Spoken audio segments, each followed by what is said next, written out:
Let's see some important topics in meetings of board and its powers. The first one is the first board meeting should be held within 30 days of incorporation, and subsequent board meeting should be held. For minimum 4 board meetings should be held subsequently, and the gap between 2 consecutive meetings should not be more than 120 days. Notice of the board meeting shall be given at least 7 days prior. So it should be in writing and it should be given to every director at his registered address.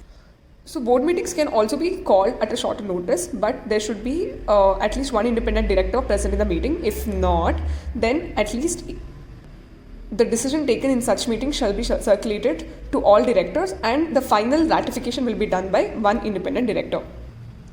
In case of OPC, small company and dormant company, at least one board meeting has to be conducted in each half of the calendar year, and gap between 2 meetings is not less than 90 days.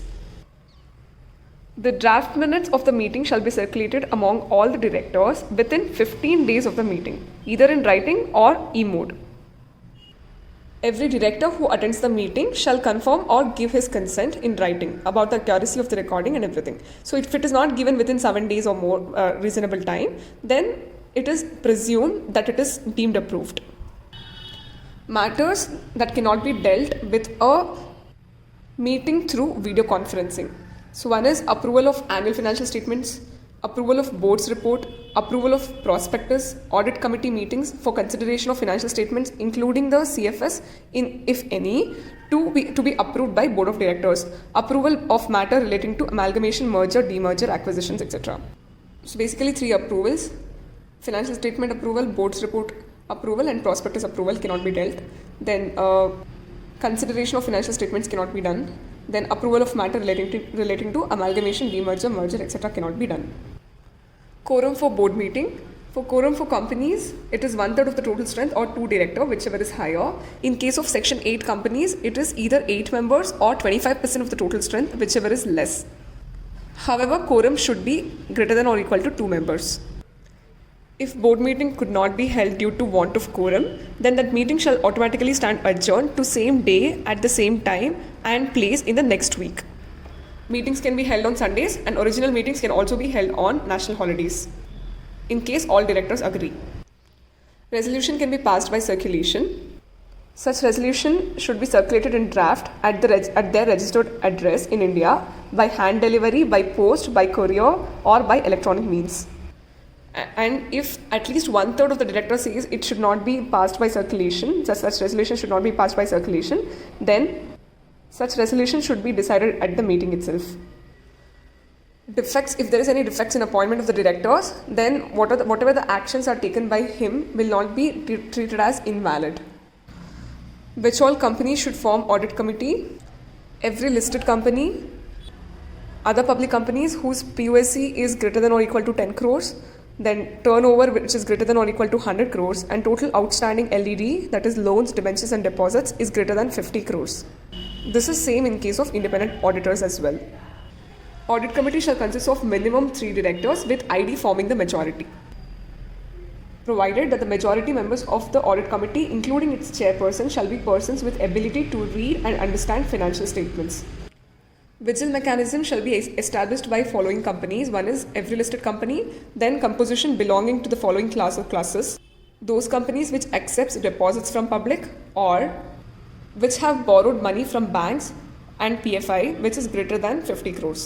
So these companies should have vigil mechanism in place. We have something called NRC and SRC.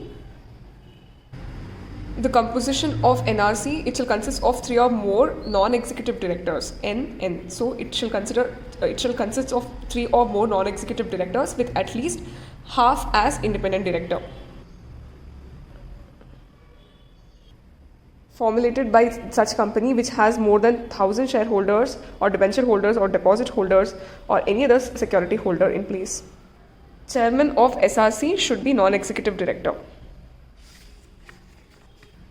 Some of the powers of board of directors are to make calls on shareholders for money unpaid, to authorize buyback, then to issue securities, to borrow monies, to invest the funds of the company, to grant loans or to give guarantee, then to diversify company's business, to approve amalgamation, to take over any company. It also includes some other powers like political party contribution, filling the casual vacancy, approving any transaction with related parties. This is like umbrella approval, then appointing a person as MD who is also holding office of MD or manager in any other company. There are some restrictions on powers of the board. So following powers shall be exercised by board of directors only with consent of the company by special resolution. So what are those? One is to sell, lease or dispose the whole or substantially the whole of the undertaking of the company. To invest otherwise in trust securities means which is not a trust security. To invest in other than trust securities, the amount of compensation received from merger and amalgamation. If you want to invest any such amount in other than trust securities, then we have to take a special resolution.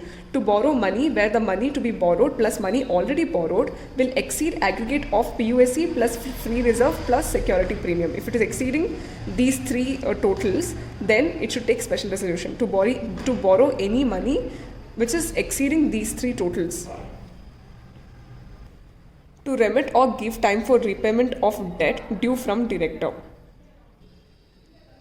For any company to contribute in charitable funds, it should take prior permission in general meeting if the contribution exceeds 5% of its average net profits for 3 immediately preceding financial years. That means they can contribute to charitable funds. But if the contribution is exceeding 5% of the average net profits for last 3 years, then it should take prior permission in general meeting, or otherwise it can contribute without any prior permission in general meeting.